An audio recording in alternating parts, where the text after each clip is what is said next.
வணக்கம், நமஸ்காரம், ஸ்தோத்திரம் அன்பான சகோதர சகோதரிகளே. நஸ்ரேன இயேசு கிறிஸ்துவின் இனிய நாமத்தில் உங்கள் ஒவ்வொருவரையும் வாழ்த்துகிறோம். இந்த அருமையான நன்னாள், இந்த ஒரு சந்தர்ப்பத்தை தந்த பரலோகத்திற்காய் நாங்கள் ஆண்டவரை ஸ்தோத்தரிக்கிறோம்.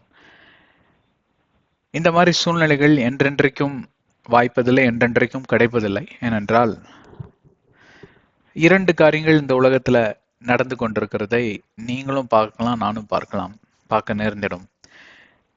ஒன்று டெமோக்ரஸி, அதாவது சுதந்திர நாடை விட என்ன சொல்றது, டெமோக்ரஸிக்கு தமிழ்ல என்னங்க, ஜனநாயகமான நாடு இல்லைங்களா? அந்த ஜனநாயகம் பார்த்தீங்களா, கொஞ்சம் கொஞ்சமா அங்க சிறுகவும், அட்டோக்ரஸி அப்படிங்கிற ஒரு கான்செப்ட் எப்படின்னு கேட்டா, சர்வாதிகாரமும் ஜனநாயகத்தையும் நீங்க கல்யாணம் கட்டி வச்சீங்கன்னா அதுக்கு பேர் அட்டோக்ரஸி.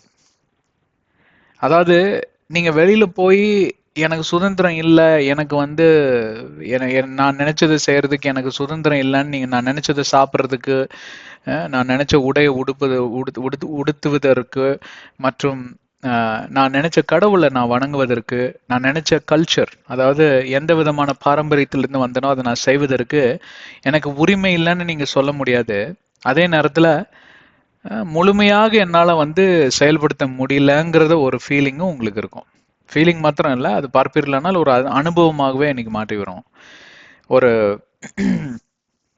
ஒரு பிரிட்டிஷ் யூனிவர்சிட்டியில ஏதோ ஒரு ஸ்டடி கண்டக்ட் பண்ணி அந்த அட்டோக்ரஸி லிஸ்ட்ல இந்தியாவையும் சேர்த்திட்டாங்க. கடைசி 10 ஆண்டுகளாக நாம் இந்திய தேசத்துல இருக்கக்கூடிய பல காரியங்களை, பல மாறுதல்களை நீங்க பார்க்க நேர்ந்துடும். எந்த கட்சியும் நான் குற்றம் கூறல, நாங்க என்னைக்குமே அரசியலை குறித்து நாங்க பேசினதே கிடையாது, பேச போறதும் கிடையாது, எந்த தனிநபரை பட்டும் நாங்க பேசினது கிடையாது. இது எல்லாமே பைபிள்ல எழுதியிருக்கு. இந்த கடைசி காலங்களில் இப்படிதான் உலகம் பார்ப்பீர்களானால் அங்க இட் வில் பி நேரோட் டவுன். அங்க பாத்தீங்கன்னா ரொம்ப குறுகிறோம், இடுக்கமான பாதையில தான் நம்ம பரலோகத்திற்கு சென்றடைய முடியும் அப்படியெல்லாம் சொல்லி நம்ம வேத வசனத்துல பல காரியங்களை பார்க்கலாம். அந்த இடுக்கமான பாதை தான் இன்றைக்கு அட்டோக்ரஸி என்கிற ஒரு கான்செப்ட் தலைவிரிச்சு ஆடிக்கொண்டிருக்கிறது. பல தேசங்கள், அயல் தேசங்களிலும், இந்தியாவில மட்டும் கிடையாது. இந்தியாலேயே அப்படி வந்துட்டு இருக்குன்னா அயல் தேசங்கள்ல நீங்க யோசிச்சு பார்த்துக்கலாம். ஆனா இது வந்து இன்னும் என்ன சொல்றது, விஸ்வரூபம் எடுக்கல. ஆனா பாத்தீங்கன்னா அதாவது முழு வடிவமைப்புக்கு இன்னும் வரல. ஆட்டோகிரஸிங்கிறது வந்து நாளைக்கு சர்வாதிகாரமா மாறுறதுக்கு ரொம்ப நாள் இல்லை. சர்வாதிகாரமா மாறிடுச்சுன்னா மறந்துருங்க, இந்த பைபிள் எல்லாம் தூக்கி எரிச்சிருவாங்க. பிப்ளிக்கல் வெப்சைட்ஸ், யூடியூப் சேனல் இதெல்லாம் ஒன்றும் இருக்காது. கவர்மெண்டால இன்னைக்கு சைனாலெல்லாம் பார்ப்பீர்களானால் கவர்மெண்டால நடத்தக்கூடிய சேனல்கள் மட்டும்தான் இருக்கு. அவங்களோட யூடியூபுக்கு நீங்க அந்த நாட்டுல இருக்கிற யூடியூப் நீங்க போனீங்கன்னா இந்த அளவுக்கு உங்களுக்கு சுதந்திரம் இருக்காது. யூடியூப்ல இருக்கிற எல்லா மெட்டீரியலும் நீங்க பார்க்க முடியாது. அதுல நிறைய பேன்ஸ் இருக்கும், நிறைய வந்து காரியங்களை வந்து அவங்க ஸ்க்ரூட்டினைஸ் பண்ணி வச்சிருப்பாங்க, அதாவது இழுத்து பிடிச்சு வச்சிருப்பாங்க. எல்லாமே அவங்களோட கண்காணிப்புல இருக்கும். அதற்குன்னு தனியா மானிட்டரிங் ஃபெசிலிட்டிஸ் எல்லாம் இருக்கு.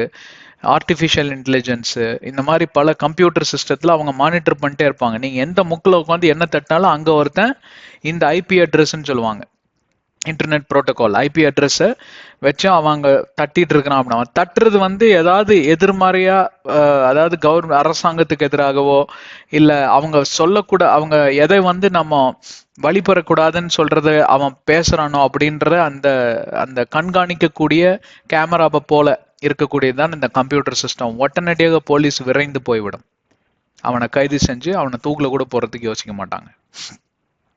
இத்தனைக்கு அவன் வந்து வன்முறை தூண்டக்கூடியவனா இருக்க மாட்டான். அங்க பார்ப்பீர்களானால் அங்க நக்சலோ இல்ல தீவிரவாதியோ கிடையாது. அவன் நியாயத்தை சொல்லியிருப்பான், இல்ல வேத வசனத்தின் அடிப்படையில சில காரியத்தை சொல்லியிருப்பான், அதை கூட நீ சொல்லக்கூடாது. இன்னைக்கு சைனா தேசத்துல அது ஏற்கனவே இருக்கு, நார்த் கொரியா தேசத்துல இருக்கு. அந்த மாதிரி இன்னைக்கு பல நாடுகள்ல பார்ப்பீர்கள்னா அட்டோக்ரஸி, நடுநிலை, சர்வாதிகாரமும் இல்லை, அங்க பாருங்க ஜனநாயக நாடும் இல்லை, ரெண்டும் கட்டானா நிக்குது. கொஞ்ச நாள் தான், பார்ப்பில்லானால் சர்வாதிகாரம் தொடங்கிவிடும். அதனாலதான் ஒவ்வொரு நாளிலும் ஆண்டவர் எனக்கும் உங்களுக்கு கொடுக்கக்கூடிய அந்த தருணத்தை நினைத்து நீங்க நன்றி சொல்லணும்.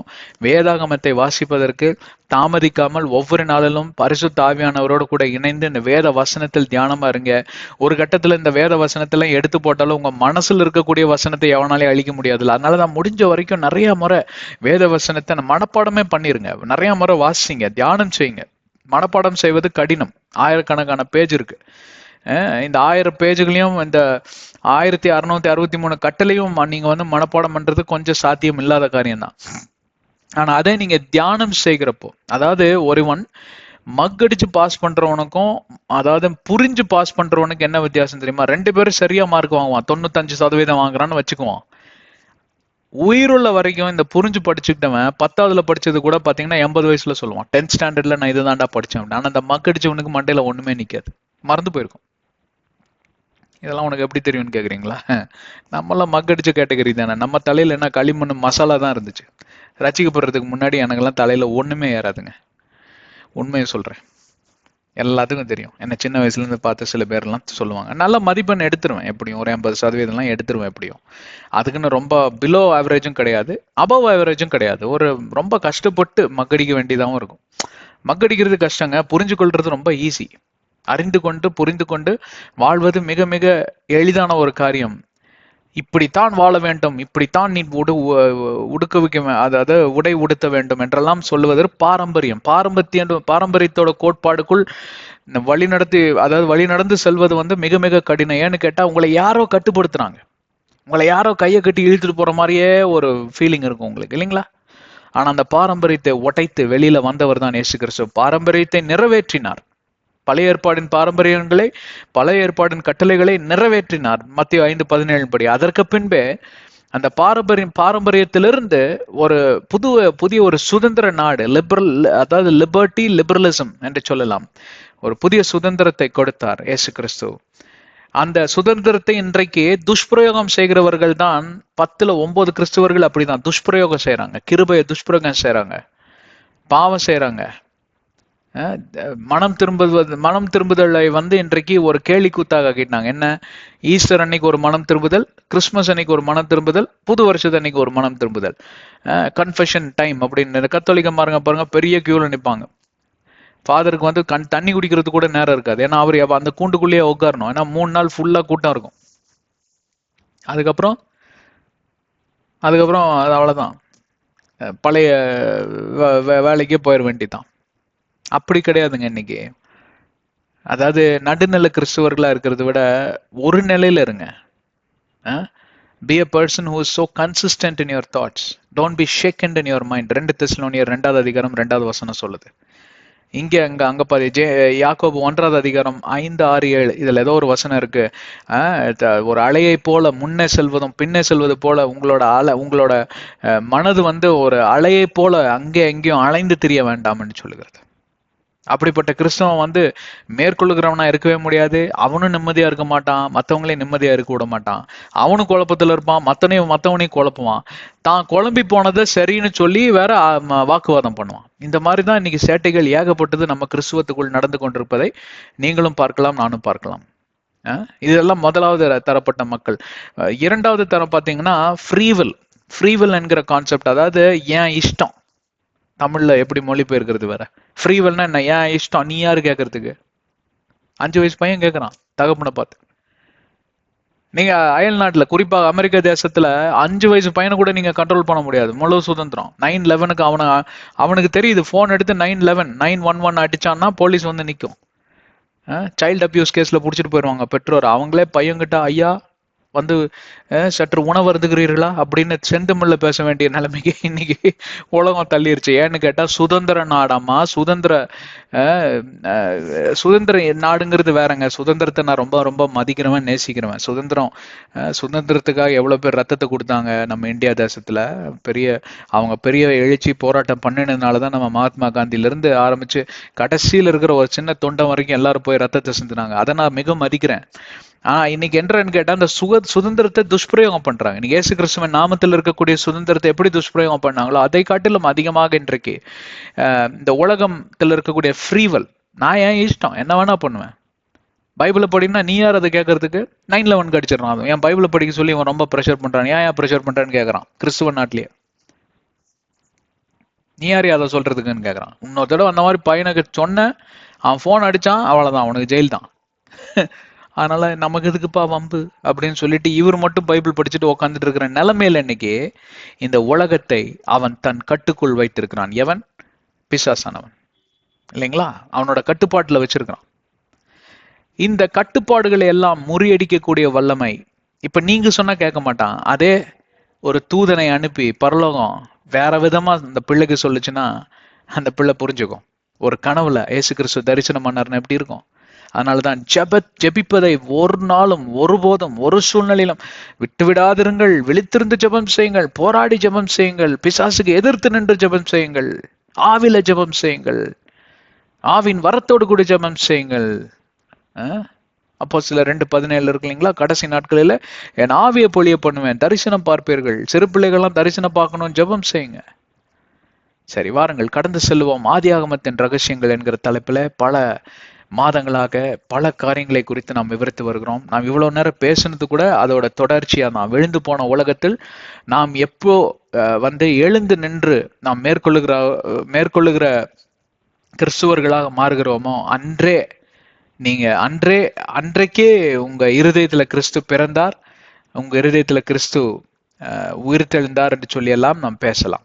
அதாவது அவருடைய உயிர்த்தெழுந்த வல்லமை என்றைக்கு செயல்படுகிறதோ அது எந்த நாள்ல செயல்படும் தெரியுங்களா? எந்த நாளில நீங்க பிசாசுக்கு எதிர்த்து நின்று நீங்க மேற்கொள்ளுகிற கிறிஸ்துவராய் மாறுகிறீர்களோ அந்த நாளிலே தான் கிறிஸ்துவோட வல்லமைக்கு அந்த இடத்துல பார்த்தீங்கன்னா ஒரு பெரிய ஒரு மரியாதை உண்டாகுது, ஒரு கனம் உண்டாகுது, அவர் பட்ட பாடுக்கு ஒரு அர்த்தம் உண்டாகுது. இந்த நாளில் கூட ஆதியாகமம் 3ஆம் அதிகாரம் 15வது வசனத்திலேயே தான் இருக்கும். 3 அவர் முடிஞ்சிருச்சு, இது 4வது அவர். 4 மணி நேரம் ஒரே வசனத்துல நாம் செலவழிக்கிறோம்னா அது எவ்வளவு பெரிய முக்கியமான ஒரு சாராம்சம் படைத்த வசனம், ஒரு மகத்துவம் படைத்த வசனம், ஒரு முக்கியத்துவம் படைத்த வசனம் என்று சொல்லி நீங்க சற்று யோசித்து பார்த்துக் கொள்ளுங்கள். இந்த வசனத்தோட மகத்துவம் மேன்மை என்னவென்றால், இந்த வசனத்தில் தான் இயேசு கிறிஸ்து உதிக்கிறார். இயேசு கிறிஸ்துன்னு ஒருத்தர் இருக்கிறதே பாத்தீங்கன்னா இந்த இடத்துல தான். மெஸ்ஸையா அப்படிங்கிற ஒரு கான்செப்டே இந்த இடத்துல தான் வருது. யெஷுவா, எபிரேயர்ல யெஷுவா, ரட்சகர். சரி, நாம் இந்த 15வது வசனத்துல 3 பகுதிகளாக பிரித்து நாம் ஆராய்ந்து வருகிறோம். முதலாவது பகுதியை நாம் ஏற்கனவே ரத்தன சுருக்கமா சொல்லிடுறோம், ரொம்ப நேரம் எடுக்க மாட்டேன். I shall put enmity between you and the woman and between your seed and her seed அப்படின்னு சொல்லி ஒரு காரியத்தை நாம் அங்க ஆராய்ச்சி செய்து நாம் தியானம் செய்தோம். அந்த எனிமிட்டினா உனக்கும் அவங்களுக்கும் சேரவே சேராது. எவங்களுக்கும் சேராது? திருச்சபைக்கும் பிசாசோட வல்லமைகளுக்கும் என்றைக்கும் ஒத்து போக கூடாது. ஆனா இன்னைக்கு இருக்கக்கூடிய காரியத்தை பார்ப்பீர்களானால் எல்லா திருச்சபைகளுக்குள்ளும் பிசாசு பூந்துட்டான். குறிப்பாக நான் சொன்னா நீங்க கோச்சுக்குவீங்க. ஒரு திருச்சபையில பாத்தீங்கன்னா ஓரின சேர்க்கை கல்யாணத்தை நீங்க நடத்தலாம்னு சொல்லிட்டாரு ஒருத்தர். இப்போ உங்களுக்கு புரிஞ்சிருக்கும் எந்த திருச்சபைன்னு. மற்றவங்கள ரொம்ப ஒழுக்கமா, மற்றவங்க திருச்சபையில பாத்தீங்கன்னா ஓரின சேர்க்கை கல்யாணம் நடக்காம இருக்கலாம், ஆனா ஓரின சேர்க்கையே நடந்துட்டு இருக்கு. அதுக்கு என்ன சொல்றீங்க? கல்யாணம் தான் நடக்கல, ஆனா ஓரின சேர்க்கை நடந்துட்டு இருக்கு. எல்லா சேட்டைகளையும் நீங்க இன்னைக்கு எல்லா திருச்சபையிலையும் பார்க்கலாம். பணத்திற்கு வேலை போன திருச்சபை, பணத்தையே மையமா வைத்து இயங்கு கொண்டிருக்கக்கூடிய திருச்சபை, பொய் பேசுகிற திருச்சபை, புரணி பேசுகிற திருச்சபை, இன்றைக்கு அட்டூழியம் செய்கிற திருச்சபை. நிறைய பேர் இன்னைக்கு பாத்தீங்கன்னா என் திருச்சபைக்கு போறதுக்கே பயந்துக்கிறாங்க. இன்னைக்கு அங்க போனாதாங்க பிரச்சனை, கண்ணு வச்சிடறானுங்க, இது பண்றானுங்க, காசு கூடன்னு கொல்றானுங்க, என்னென்னமோ சொல்றானுங்க. நான் கனவுல இதை கண்டேன், ஜாக்கிரதையாக இருன்னு சொல்றான். அவன் சொன்ன பிறகு எனக்கு பைபிள் தொடர்றதுக்கே பயமா இருக்குங்கிறார் ஒருத்தர். ஆவியின் வழி நடத்துதலோட கூட ஆவிக்குரிய வரத்துல அது அவங்க ஈடுபட்டு அந்த பிறரை வழி நடத்தக்கூடிய அந்த வழி நடத்துதல் இன்றைக்கு இல்லாமலே போய்விட்டது என்று தான் சொல்ல முடியும். அங்க 1-2 இருக்கு பேருக்கு. தீர்க்க தரிசனம் என்று சொல்லி எல்லாம் பார்ப்போம்னா தீர்க்க தரிசனம் நான் ஒண்ணு சொல்லலைங்க. உங்க யூடியூப்ல நீங்களே போய் பார்த்துக்கோங்க என்னென்னலாம் கதை விடுறாங்கன்னு. என்னென்னத்தையோ சொல்றாங்க. அவங்க சொன்ன தீர்க்க தரிசனம் ஆண்டவரிடம் வருகிறதா இருந்தால் தீர்க்க தரிசனம் நிறைவேறும், அவ்வளவுதான் பைபிள் சொல்லுது. ஆனா இன்னைக்கு சொல்ற தீர்க்க தரிசனம் எங்க நிறைவேறுது? தீர்க்கதரிசி ஒரு சொல்றாரு, அவர் வந்து ஒரு சேனல்லாம் நடத்திட்டு இருக்காரு, டிவி சேனல். வெள்ளதாடி வச்சுட்டு காவி இது போட்டு வருவார். அப்போ உங்களுக்கு தெரிஞ்சிருக்கும்னு நினைக்கிறேன். நான் போய் பிதாவோட சேர்ந்து கான்ஃபரன்ஸ் நடத்தினேங்கிறாரு பரலோகத்துல. பரலோகத்திற்கு உன்னை எவனும் போனதே கிடையாது தெரியுமா? கிறிஸ்து ஒருவர் மட்டுமே அங்க பிதாவோட அமர்ந்திருக்கிறார். அங்க ஆதியிலிருந்து ஆதினா எப்போன்னு தெரியாது, உலகம் தோன்றும் முன்பே அவர் படைக்கப்பட்டார். அவர் இருக்கிறார், அவர் வாசம் செய்கிறவரா இருக்கிறார், அவர் ஒளியா இருக்கிறார், அவர் ஆவியா இருக்கிறார், அவர் வல்லமையுள்ள தேவனா இருக்கிறார். அந்த நாளிலிருந்தே பரலோகத்தில் வாசம் செய்யக்கூடியவர் இவர் ஒருவரே. தூதர்கள் போகவும் வரவுமா இருப்பாங்க, அவங்களுக்கு பர்மிஷன் இருக்கு. அவங்க கூட அந்த மகா பரிசுத்த வாசஸ்தலத்துக்குள் நுழைய முடியுமான்னு எனக்கு தெரியாது. அது என்னைக்காவது ஒரு நாள் வெளிப்படுத்துவார்னு நினைக்கிறேன் ஆண்டவர். புதிய வான பூமி வருது பாத்தீங்களா? புதிய வான பூமியில கூட உங்களுக்கு அந்த பரலோகத்துக்குள்ள என்ட்ரி கிடையாது. அப்போ கொஞ்சம் அதை கூட தெளிவா புரிஞ்சுக்கோங்க. அதாவது எப்படியெல்லாம் கதை விடுறாங்கிறதுக்கு சொல்றேன் நான். வெளிப்பாடு 21 புதிய வானம் பூமி வில் டிசெண்ட், கீழே இறங்கும். நம்மெல்லாம் மேல போக மாட்டோம் பரலோகத்துக்கு, அதை மறந்துருங்க. 3வது வானம் பட்டும் எடுக்கப்பட்டவர் தான் பவுல் அப்போஸ்தலர், அவரும் கூட பரலோகத்துக்கு போல. அப்ப இவர் மட்டும் எப்படி போனாரு? இந்த மாதிரி சேட்டப் பண்றாங்க. இப்ப இந்த மாதிரி காரியங்கள் எல்லாம் சொல்லி சொல்லி இன்னைக்கு என்ன ஆயிடுச்சுன்னு கேட்டா, ஸ்திரீயோட வித்தா இருக்க வேண்டியவர்கள் இன்றைக்கு பிசாசுடைய வித்தா மாறிட்டாங்க. அவிசுவாசம் நுழைஞ்சிருச்சு, இருதயம் சீர்குலைந்து போயிருச்சு. மனசுல பாத்தீங்கன்னா ஒரு திடமான நம்பிக்கையே இல்லை. நம்பிக்கை ஊட்ட வேண்டியவங்க இன்னைக்கு சந்தேகத்தை பாழ்வாக்குறாங்க. என்ன பண்றது? இதை குறித்தெல்லாம் நாம் பார்த்தோம். சென்ற அத்தியாயத்தில் பார்ப்பீர்களானால் he shall bruise your head, இயேசு கிறிஸ்து பிசாசின் தலையை நசுக்கி போட்டார் என்கிற அந்த அடிப்படையில பல காரியங்களை நாம் பேசினோம். அதை லிட்ரல் டென்ஸா எடுத்துக்க கூடாது. அவன் தலையை நசுக்கியிருந்தா இந்நேரம் பார்த்தீங்கன்னா வெளிப்பாடு 21 ஏற்கனவே நடந்திருக்கணும், புதிய பூமியும் வானமும் வந்திருக்கணும். ஏன்னா பிசாசோட ரெஜிம், பிசாசோட ஆதிக்கம் முடிந்திருக்கணும். கிறிஸ்து இயேசு என்றைக்கு உயிர் தெழுந்து அவன் தலையை நசுக்கினாரோ அன்றைக்கே முடிந்திருக்கணும். இல்ல, ஆனா உன்ன கூட அவன் உயிரோடு இருக்கிறான். உன்ன கூட பாத்தீங்கன்னா வல்லமை செயல்படுது. உன்ன கூட பாத்தீங்கன்னா அவனோட ஆயுதங்கள் எல்லாம் தேவ பிள்ளைகளுக்கு எதிராக வரதான் செய்து இந்த உலகத்தின் அதிபதியாக தான் வாழ்ந்து கொண்டு இருக்கிறான். அது முடியல. அதற்கு பொருள் என்னவென்றால், அவன் தலையை நசுக்குவது என்றால் அவனுடைய வலிமைகளை, அவனுடைய தந்திர செயல்பாடுகளை நாம் நிராகரித்து எதிர்த்து நின்று நாம் போராட்டத்தில் நாம் ஜெயம் பெறக்கூடிய ஒரு காரியத்தை 1 கொரிந்தியர் 15:57 இயேசுவின் நாமத்தில் ஜெயம் பெறுகிறோம் என்கிற எதுல ஜெயம் பெறுகிறோம்? Spiritual warfare. ஒவ்வொரு நாளிலும் நானும் சரி நீங்களும் சரி அந்த போர்க்களத்தில், யுத்த களத்தில் நாம் நின்று கொண்டிருப்பதை தான் அதற்கு பொருளாய் என்ன வேண்டும் என்று சொல்லி நாம் பல காரியங்களை நான் இல்லஸ்ட்ரேட் பண்ணி நிறைய விவரங்களை நாங்கள் அங்கே தந்திருந்தோம். நீங்க தயவு செஞ்சு அதெல்லாம் போய் பாருங்க, கேளுங்க. இன்றைக்கு கடைசி பகுதியை மற்றும் நாம் தியானித்து நாம் முடித்து விடலாம். இன்னொரு 20-25 மினிட்ஸ்ல முடிச்சிடலாம். தயவு செஞ்சு கேளுங்க, ஏன்னா நிறைய காரியங்கள் என்ற நாள்ல நாம் விவரிக்க இருக்கிறோம். And you shall bruise his heel. இதோட ஆதியாகமம் 3:15 தியானம் முடிந்தது. உடனே எல்லாம் முடிந்தது அப்படின்னு நினைச்சுக்காதீங்க. இன்னும் எவ்வளோ 46 சாப்டர்ஸ் இருக்கு, 46 அத்தியாயம் இருக்கு. ஆதியாகமத்தை முழுசா முடிச்சு கொடுக்கணும் இல்லையா உங்க கையில? என்ன பிரதர் நீங்க 3 அதிகாரத்தை முடிக்கிறதுக்கே இது எவ்வளவு 100 செஷனை தாண்டிரும் போல இருக்கு அப்படின்னு நீங்க ஏங்க எண்ணிட்டு இருக்கீங்க? நானே எண்ணல, நீங்க எண்றீங்க. புரிஞ்சுக்கிட்டீங்களா? முதல்ல இந்த மாதிரிலாம் வச்சு விளக்குறதுக்கு உங்களுக்கு யார் இருக்கா? கடவுளுக்கு நன்றி சொல்லுங்க, நான் கிடைச்சேன்னு. மகிமை எனக்கு இல்ல, என்ன அனுப்பின ஆண்டவருக்கு. இந்த மாதிரி ஒரு செஷனை நீங்க எங்கனாவது போய் கண்டுபிடிச்சிருங்க பார்க்கலாம்.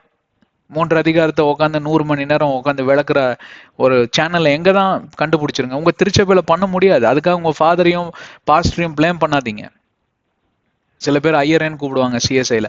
உங்க ஐயர்களை போய் நீங்க பிளேம் பண்ணாதீங்க. ஏன்னா அவங்களுக்கு நிறைய வேலை இருக்குங்க. அவங்களுக்கு வந்து திருச்சபையில இந்த மாதிரி டீடைல் பைபிள் டீச்சிங் எடுக்கிறது மட்டும் அவங்க வேலை கிடையாது. அவங்கள நீங்க குற்றம் கூறுவதை நிறுத்திவிட்டு நீங்க பைபிளை வாசிங்க, நீங்க தியானம் செய்யுங்க. நானா பைபிள் காலேஜுக்கு போயிட்டு உங்களுக்கு சொல்லி கொடுத்துட்டு இருக்கான்? இல்ல, பரிசுத்த ஆவியானவர் வழி நடத்துகிறார். நேரத்தையும் உடலையும் கொடுத்தீங்கன்னா மற்ற வேலையெல்லாம் அவர் பார்த்துக்குவார். Right. You shall bruise his heel அப்படி என்றால் இந்த யூங்கிறது வந்து பிசாசு. ப்ரூஸ் என்றால் அறையக்கூடிய காரியம், அடிக்கக்கூடிய காரியம். ஹீல் என்றால் அவருடைய குதிங்கால், பாதம் என்று சொல்லலாம். என்ன விதமான மரணத்தை இயேசு கிறிஸ்து சந்திப்பார் என்பதற்கு இங்கேயே வெளிப்பாடு வந்துருச்சு. இந்த ஒரு வசனத்தை எழுதுறப்போ, இந்த ஒரு வசனத்தை ஆண்டவர் பேசுறப்போ, ஏறத்தாழ உலகம் தொடங்கி, அதாவது உலகம் தொடங்கினா தன்னுடைய வடிவுக்குள் உலகம் வந்து வெறும் 40 45 ஆண்டுகள் தான் ஆயிருக்குமா. எல்லாரும் நீங்க இந்த பைபிளை வாசிக்கிறப்போ, ஏற்கனவே நான் சொல்லியிருக்கேன், பைபிளை நீங்க வாசிக்கிறப்போ, ஆமாங்க 7வது நாள் ஆண்டவர் 7 நாள் எடுத்தாரு, எல்லாம் படைச்சு முடிச்சாரு, அப்புறம் சில நாள் எடுத்து பேர்லாம் வைக்க சொன்னாரா, சரி அதுக்கு ஒரு 7 நாள் கொடுத்துடலாம், அப்புறம் இன்னொரு 7 நாள் எடுத்து தான் தனியா இருக்கிறதுனால தான் பொண்டாட்டியோட ஜாலியா இருப்பான்னு சொல்லிட்டு ஒரு 7 நாள் கொடுத்தாரு. ஒரு 3-4 வாரத்துலங்க பிசாஸ் வந்து இவங்க கதையை முடிச்சு விட்டாங்க அப்படின்னு தான் இன்னைக்கு சொல்றாங்க. அப்படி கிடையவே கிடையாது பிரியமானவர்களே. வேதபாரகர்கள் ஆராய்ச்சி செய்து பார்த்திருக்கிறார்கள். ஏன்னா ஆதாமோட வயது, ஆபேலோட வயது, இதெல்லாம் வச்சு அவங்க கால்குலேட் பண்றப்போ, அந்த மேத்தமெட்டிக்ஸ் லாஜிக் ஒன்று இருக்கு, அதை கால்குலேட் பண்றப்போ ஏறத்தாழ 30 35 வருடங்கள் குறைஞ்சபட்சம், அதிகபட்சமாக 35 45 ஆண்டுகள் வரைக்கும் ஆயிற்றாம் பிசாசு ஏவாளை வஞ்சிக்க. ஒரு காரியத்தை நீங்க கவனிக்கணுங்க, இந்த 35 45 ஆண்டுகளும் ஆண்டவருக்கு தெரியாமையா இருந்திருக்கு, தெரிஞ்சுதான் நடந்திருக்கு. ஆனாலும் அந்த ஃப்ரீவில், நம்ம சொன்னோம் இல்லைங்களா, ஃப்ரீவில், அந்த சுதந்திரம் எங்கிருந்து வந்துச்சு? உங்களுக்கு எனக்கும் ஆண்டவர் கொடுத்தாரு. நான் வந்து தலையிட மாட்டேன்ப்பா, உனக்கு நல்லது எது கெட்டதுன்னு சொல்லி தருவேன். நல்லது வேணும்னா நல்லது எடுத்துக்கோ, கெட்டது வேணும்னா கெட்டது எடுத்துக்கோ. அதுதான் ஜீவ விருட்சமும் என்ன நன்மை தீமை மறியக்கூடிய விருட்சமும், அது தீமை. ஏன்னா நீ அதை ருசி பார்த்துட்டீங்கன்னா தீமை முடிஞ்சுது. அதனாலதான் பாருங்க, வேசித்தனத்துல மாட்டிக்கிட்டவன், குடிவெறியில மாட்டினவன் லேஸ்ல வெளியில வர முடியாது. It's contagious. சிறை பிடிக்கப்படுவீர்கள். ஒரு சிப்பு தானே அடிச்சு பார்க்கலான்னு எவனுமே இந்த பாட்டில தொட்டுறாதீங்க. எனக்கு கேட்டுக்கொண்டிருக்கிறவங்கள, எனக்கு தெரியும் எவ்வளவு நல்ல பசங்களோட வாழ்க்கையெல்லாம் வீணா போச்சுன்னு. சரி, பிசாசானவன் கிறிஸ்துவை சிலுவையில் அறைய போகிறாங்கிற அந்த சிலுவையின் காட்சி வந்துருச்சு. சிலுவைன்னு வரல, ஆனா you shall bruise his heel, சிலுவையில் அடிக்கக்கூடிய அந்த காட்சி. அதற்கு பின்பே பல வெளிப்பாடுகள் கொடுக்கப்பட்டது. ஏன்னா இது வந்து அந்த மூலதனமான வெளிப்பாடு. It is the foundational prophecy. எப்பவுமே பார்ப்பீர்களானால் ஒரு ப்ளூ பிரிண்ட்ல உங்களுக்கு ஒண்ணுமே கண்டுபிடிக்க முடியாது. சிவில் இன்ஜினியரிங் தெரிஞ்சவங்க ஓரளவுக்கு அதை ஸ்டடி பண்ண முடியும். ப்ளூ பிரிண்ட் தெரியும் இல்லைங்களா? ஒரு வீடு கட்டுறதுக்கு நீங்க ஆர்கிடெக்ட் கிட்ட போனீங்கன்னா அவர் ப்ளூ பிரிண்ட் ஃபர்ஸ்ட் போட்டு கொடுப்பார். எந்த இடத்துல பில்லர் வரணும், எங்க பீம் வரணும், எவ்வளவு ஃப்ளோர் இருக்கணும், எங்கெல்லாம் ஃபவுண்டேஷன் மூளைக்கல் எங்க போடணும், எவ்வளவு ஃபவுண்டேஷனல் பில்லர்ஸ் போடணும், ஃபவுண்டேஷன் எவ்வளவு ஆழத்திற்கு போடணும், இதெல்லாம் கிளீனா சொல்லி கொடுப்பாரு. இந்த ஞானம் இல்லாதவன் பார்த்தான்னா வெறும் பேப்பர்ல ஏதோ ப்ளூ கலர்ல என்னமோ எழுதி வச்ச மாதிரி ப்ளூ பிரிண்ட்னு அவனுக்கு ஒண்ணுமே புரியாது. ஆனா அதே ஆளுக்கு நீங்க வந்து இந்த ப்ளூ பிரிண்டோட எக்ஸ்பேன்ஷன், அதாவது எக்ஸ்பேன்ஷன் எப்படின்னு கேட்டா எலிவேஷன் போட்டு நீங்க கலர் எல்லாம் அடிச்சு, எப்பா நீ இதெல்லாம் இந்த ப்ளூ பிரிண்ட்டை விட உன் வீடு இப்படிதான்ப்பா இருக்கும் அப்படின்னா, ஆஹா இவ்வளோ அழகாவா இருக்கும், கலர் கலராவா இருக்கும், இந்த மாதிரியா வரும் ஜன்னல் இதாதுன்னு, அப்பதான் அவனுக்கு மண்டையில விளங்கும் இல்லைங்களா? இங்க நீங்க பாக்குறது வெறும் ப்ளூ பிரிண்ட் தான். அதனால உங்களுக்கு சரியா விளங்காது, விளங்க வேண்டிய அவசியம் இல்லை. அதனாலதான் ஆண்டவராகிய தேவன் மிக மிக கரிசனையோடு கூட பல தீர்க்கதரிசிகளை அனுப்பி இயேசு கிறிஸ்துவோடைய வருகை குறித்து, இயேசு கிறிஸ்துவோடைய செயல்பாடுகள், மெசியா வந்தா என்னென்னலாம் செய்வாரு, 2ஆம் வருகை மட்டும் அந்த ஆர்மகதான் யுத்தம் வரைக்கும் ஒருத்தர் வந்து காட்சியாக பார்த்தார். அவர் தான் தானியேல் தீர்க்கதரிசி. அவர் தான் அதிகபட்சமா பார்த்தது தானியேல் தீர்க்கதரிசி தான். மற்றவங்க எல்லாம் செலச்சவங்க கிடையாது. நம்ம ஐசியா, மிக்கா, மலாக்கி இவங்க எல்லாமே இயேசு கிறிஸ்துவை குறித்து அதிகமா பேசியிருக்காங்க. எசேக்கியேல் புத்தகத்துல கூட இருக்கு. இந்த மாதிரி பல பல காரியங்கள் அவர் செய்வார்னு அதுல பார்ப்பீர்களானால் அவருடைய மரணத்தை குறித்து அதிகமா எழுதினது ஐசியா புத்தகத்தில் தான். அந்த சிலுவையின் மரணம் எப்படியா இருக்கும் என்று சொல்லி எல்லாம் அங்கே பார்ப்போம். அடிக்கப்படுவார். சங்கீதம் 22 தாவீது பக்தன் அங்க தீர்க்க தரிசனமாக மெஸ்ஸியாவோட பாடுகளை குறித்து அங்க எழுதுகிறார். இதெல்லாம் அதற்கு பின்பே வந்த எலிவேஷன் வியூ. இப்படிதான் பில்டிங் கலர் கலரா இருக்குமான்னு, இப்படிதான் இயேசு கிறிஸ்து நொறுக்கப்படுவாரா, அடிக்கப்படுவாரா, இப்படிதான் அவர் வந்து இப்படியா மாறுவாரா என்று சொல்லி. ஆனா அவருடைய 3ஆம் நாள் உயிர்த்தெழுதலை குறித்து எனக்கு தெரிஞ்ச தீர்க்க தரிசனம் இல்லை, நான் தவறாக கூட சொல்லி இருக்கலாம், மன்னிச்சிருங்க அதுக்காக. ஆனா இயேசு கிறிஸ்துவே அதை தீர்க்க தரிசனமா பல முறை குறிப்பிட்டு சொல்லிட்டாரு. இப்ப மனுஷகுமாரன் அடிக்கப்படவும் மூன்றாம் நாள் உயிர்த்தெழுவார் என்று சொல்லி எல்லாம் அவர் பல முறை சொல்லியிருக்காரு. அதனால அதுவே நம்ம எடுத்துக்கலாம். ஏன்னா இயேசு கிறிஸ்துவே ஒரு தீர்க்கதரிசி தான். அந்த தீர்க்க தரிசன வார்த்தைகள் அவர் தந்திருக்கார். அதனால மெசையாவை குறித்து மறைக்கப்பட்ட காரியம் என்று சொல்லி பைபிள் வேதாகமத்துல ஒன்றுமே கிடையாது. ஏன் மறைக்கப்படலைன்னு கேட்டா, மறைக்கப்படாததுதான் தீர்க்க தரிசனம் என்றால் என்ன? வெளிரங்கமாக சொல்வது, நடக்க போறது ஏற்கனவே சொல்லுவதுதான் தீர்க்க தரிசனம். நமக்கு முன்னுரை செய்வதுதான் தீர்க்க தரிசனம், முன்னமே உரைப்பதுதான் தீர்க்க தரிசனம். அந்த தீர்க்க தரிசனம் ஒன்றொன்றையும் இயேசு கிறிஸ்து சிலுவையின் மரணம் மட்டும், உயிர்த்தெழுந்த மட்டும் அவர் நிறைவேற்றினார் என்று பைபிள் சொல்கிறது. ஆனா இப்ப நீங்க பாக்குறது வெறும் ப்ளூ பிரிண்ட் தான். You shall bruise his heel. சிலுவையில அறையப்படுவார் இயேசு கிறிஸ்து. எதற்காக அறையப்பட வேண்டும்? இப்பொழுதுதான் நம்ம செஷனுக்குள்ளேயே நுழைஞ்சிருக்கோம். எதற்காக அறையப்பட வேண்டும்? ஏற்கனவே அது பேசினதுதான். நிறைய காரியங்கள் பேசினது உங்க ஞாபகத்துக்கு கொண்டு வந்து சில காரியங்களை மட்டும் நான் புதிதாக சொல்லிவிட்டு நான் முடித்து விடலாம். ரத்தம் சிந்துதல் இல்லாமல் பாவம் மன்னிப்பு இல்லை. பெர்க்மான் சாயா பாட்டு ஒன்று அழகா வரும். ரத்த சிந்துதல் இல்லாமல் பாவம் மன்னிப்பு இல்லைன்னு சொல்லி ஒரு பாடல் வரும், நடுவில் ஒரு வார்த்தை வரும் இல்லைங்களா? It must cost you something. You must pay price. அப்படின்ற அந்த பொருளுக்கு என்னன்னு கேட்டா, தண்டனை. பாவம் செஞ்சான், தப்பு செஞ்சவனுக்கு தண்டனை இருக்கணும். இன்னைக்கு எந்த கோர்ட்டுக்கு வேணா போங்க, எந்த நாட்டில் இருக்கக்கூடிய சில நாடுகள் இருக்கிற கோர்ட் எல்லாம் பயங்கரமா இருக்கும். சிங்கப்பூர்லாம் நீங்க வந்து போதை பொருள் கடத்தி மாட்டுனீங்கன்னா தூக்கு, அவ்வளவுதான். பேச்சுக்கே பெயிலு வாய்தா இதெல்லாம் ஒரு வெங்காயமும் கிடையாது. நேரா தூக்குல கொண்டு போய் ஏத்தி விட்டுருவான், முடிஞ்சு போச்சு. பயங்கரமான சட்டம். பிரைம் மினிஸ்டரையே தூக்குல போட்டாங்க சைனால. ஊழல்ல இதுல கண்டுபிடிச்சிட்டாங்க. அவங்க சட்டத்தின்படி அது ஜனநாயக நாடு இல்ல, கம்யூனிஸ்ட் நாடு. அங்கெல்லாம் பயங்கரமா இருக்கும். பாவம் செய்யறதுக்கெல்லாம் 2 முறை யோசிப்பேன். என்ன கேட்டா அந்த மாதிரி சட்டங்கள்லாம் வந்து ஏத்தணும். அப்பதான் ஓரளவுக்காவது பயம் இருக்கும், ஓரளவுக்காவது இந்த பாவம் செய்யக்கூடாதுன்னு. இந்த கற்பழிக்கிறவன், இந்த திருட்டு வேலை பண்றவன், இந்த திருட்டு பசங்க எல்லாத்துக்கும் இவங்களுக்கு வந்து ஒரு ஒரு ஒரு ஒரு பயம் வரும். இதை பண்ணுனா ஒரு பயம் வரும் அப்படின்னா ஜனங்களும் கொஞ்சம் சுதந்திரமா இருப்பாங்க. ஆனா அதை பண்ண விட மாட்டானே. இன்னைக்கு ஜனநாயகங்கிறது நல்ல கான்செப்ட். ஆனா ஜனநாயகத்தை துஷ்பிரயோகம் பண்ண வைத்தவன் பிசாசாக இருக்கிறான். சட்டத்தில் ஓட்டை உண்டு சொல்லி ஒரு பெரிய மகான் ஒருத்தர் சொல்லியிருக்காரு. அவர் பேரை சொல்ல விரும்பல.